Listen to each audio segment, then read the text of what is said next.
Oi, gente, hoje eu vou falar de um assunto que eu nem tava pensando em falar, mas aí eu tava lendo um livro, mais especificamente o Sutra de Lotus, não é um livro qualquer.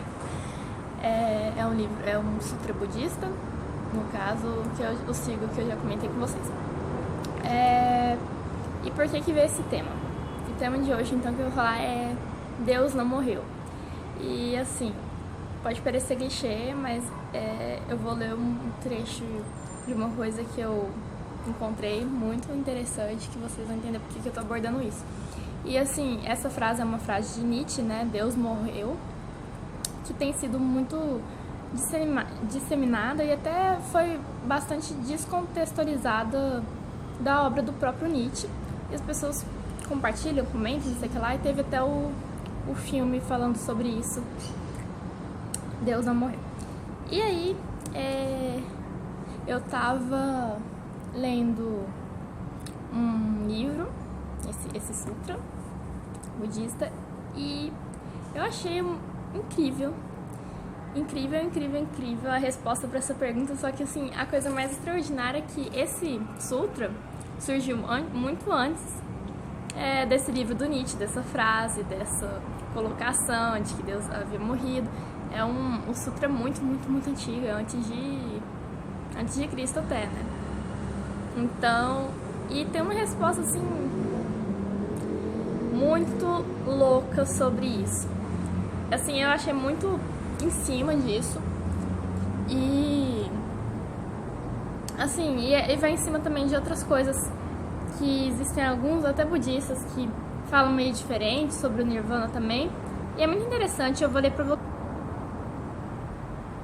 Ó, tem uma parábola aqui, esse sutra é todo composto por parábolas, e ele vai comparar o Buda com essa parábola aqui. Olha só. É como se existisse um bom médico, sábio e bem versado nas artes medicinais, inteligente e habilidoso na cura de uma infinidade de doenças. Esse homem também tem muitos filhos, talvez 10, 20 ou mesmo 100. Então, solicitado pela clientela distante, ele viaja para um longínquo país estrangeiro. Nesse inteirinho, as crianças tomam algum veneno que lhes faz rolar no chão em delírio. Apenas então, o seu pai retorna para casa. Em razão de terem tomado veneno, alguns dos filhos perderam os sentidos, enquanto outros não. Vendo seu pai à distância, ficaram todos muito felizes. Eles curvaram-se para ele, ajoelharam e depois lhe informaram: seja bem-vindo em paz e segurança. Em razão de nossa tolice, tomamos algum veneno por engano. Rogamos que nos recupere, cure-nos e devolve-nos nossa vida. Vendo seus filhos em tal agonia, o pai consultou suas receitas médicas e então procurou por ervas finas, boas na cor, no aroma e no sabor. Ele então as moeu, peneirou-as, misturou-as e deu aquele composto para seus filhos tomarem. E disse-lhes: esse é um excelente remédio, de boa cor, aroma e sabor. Tomem-no, sua agonia será aliviada e não sofrerão mais tormentos. Alguns entre as crianças não haviam perdido seus sentidos. Vendo aquele fino remédio com sua boa cor e aroma, imediatamente tomaram-no, e sua doença foi curada completamente.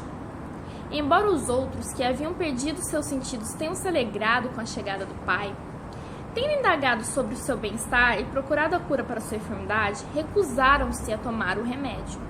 Qual a razão? O veneno havia penetrado-lhes tão profundamente que eles tiveram a perda dos sentidos e assim diziam que o remédio de boa cor e aroma não era bom. Aí aqui tem uma nota de rodapé. Naqueles filhos que se encontravam fora de si, surgiu o obstáculo da dúvida. Esse remédio é a fé, na verdade subjacente dos ensinos desse sutra de lótus da flor da lei maravilhosa. O Buda lhe confere atributos físicos como cor, fragrância e sabor apenas como um meio hábil para explicar a excelência do remédio. Continuando a história, o pai então pensou: quão lamentáveis são essas crianças. O veneno confundiu seus pensamentos. Embora tenham se alegrado em ver-me, solicitado-me que os recuperassem, curassem, ainda assim recusam um remédio tão bom quanto este. Devo agora utilizar-me de um meio hábil para induzi-los a tomar esse remédio. Imediatamente ele disse: saibam, já estou velho e fraco, e minha morte está próxima. Deixarei aqui este bom remédio para o seu benefício. Não tenha preocupações de que ele não os curará. Tendo instruído-lhes dessa maneira, ele então retornou para aquele longínquo país estrangeiro e de lá enviou um mensageiro para anunciar: seu pai morreu. Quando as crianças ouviram que seu pai havia morrido, seus corações encheram-se de dor e eles pensaram: se nosso pai estivesse aqui, ele seria compassível, sentiria piedade de nós e teríamos um salvador e protetor. Agora ele abandonou-nos a morrer num outro país, deixando-nos órfãos e sem ninguém em quem confiar. Constantemente sofrendo, suas mentes então despertaram. Eles compreenderam que aquele remédio possuía boa cor, aroma e sabor. Tomaram-no imediatamente e sua doença por envenenamento foi completamente curada. O pai, ouvindo que seus filhos tinham sido completamente curados, então retornou e todos eles viram. Aí tem a nota de rodapé que eu vou ler também. Semelhante ao fato que ocorre com as pessoas que procuram os verdadeiros ensinamentos do Buda, encontram-nos nesse sutra, mas continuam atribulados com as questões mudantes. Enquanto isso ocorre, o Buda permanece oculto. Isso significa que o único Buda que uma pessoa pode ver é aquele que resiste no espaço vazio sobre si mesma, em seu próprio amo. Nesse sentido, desejar ver o Buda significa desejar tornar-se um receptáculo da lei, corpo de Dharma, ou desejar vir a ser Buda, o Bodhisattva. Este é o verdadeiro e único portal do grande veículo da via recíproca que em uma direção faz penetrar a sabedoria do Buda e na direção recíproca representa o advento do Buda neste mundo. Bom, agora eu vou ler um pedaço aqui, que vai terminar de concretar sempre no Gongyo Matinal, que é uma oração, né? Eu vou ler para vocês. Desde quando atingiu o estado de Buda, os kalpas que então se passaram...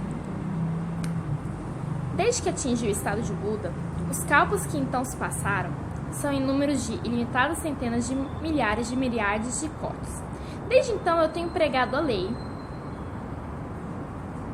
para ensinar e converter incontáveis milhões de seres viventes, tal que possam entrar na via do Buda. Através desses limitados kalpas, no sentido de salvar seres viventes, presta atenção nessa parte, gente. Expedientemente manifesto o Nirvana, mas na verdade eu nunca passo a extinção. Eu permaneço aqui, sempre pregando a lei. Eu estou exatamente aqui, e usando os poderes das penetrações espirituais, faço com que os seres viventes, em sua embriaguez, embora próximos a mim, não me vejam. Quando as multidões veem me passando a extinção, fazem extensivamente oferecimentos para as minhas relíquias. Com todo sentindo um forte enternecimento por mim em seus corações, surge o desejo de ver-me. Quando os seres viventes tornam-se fiéis e dóceis, fortes e de pensamento condescendente, e em mente única desejam ver o Buda, sem poupar as suas próprias vidas, naquele momento eu e a saga, em assembleia, aparecemos juntos no pico da águia, onde eu digo para os seres viventes que estou sempre aqui e nunca cesso de ser. Mas usando o poder dos meios hábeis, eu manifesto, cessando e não cessando de ser. Para que os seres viventes em outras terras, que sejam reverentes, fiéis e desejosos de ver o Buda, eu também prego a lei insuperável. Mas aqueles que não ouvem isto, pensam que passei a extinção. Quando eu vejo seres viventes afogando-se na miséria, ainda assim, refreio-me em manifestar-me para eles, para causar-lhes o sincero desejo de ver-me. Então, quando seus corações enchem-se desse desejo, Eu apareço para pregar a lei. Dotado de tais poderes de penetração espirituais, através de kalpas, eu permaneço sempre no pico da águia e também resido em outros lugares.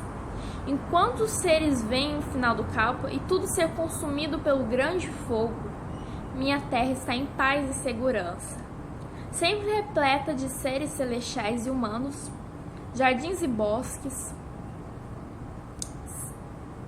salões e pavilhões e variados ardões preciosos, árvores de joias com muitas flores e frutos, onde seres viventes passeiam e deleitam-se.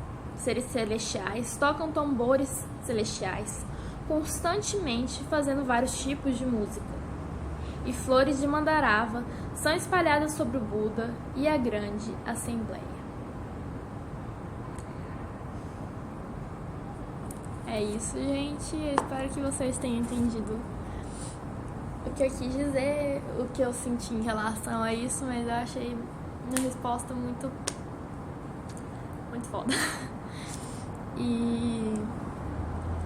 piei. E é isso, gente. Um beijo. Faz tempo que eu não tava aqui, né? Nos videozinhos. Eu voltei. Não vou falar aqui agora pra ficar, porque acho que nessas férias dá pra fazer bastante vídeo, mas não sei depois. Mas vamos ver o que dá.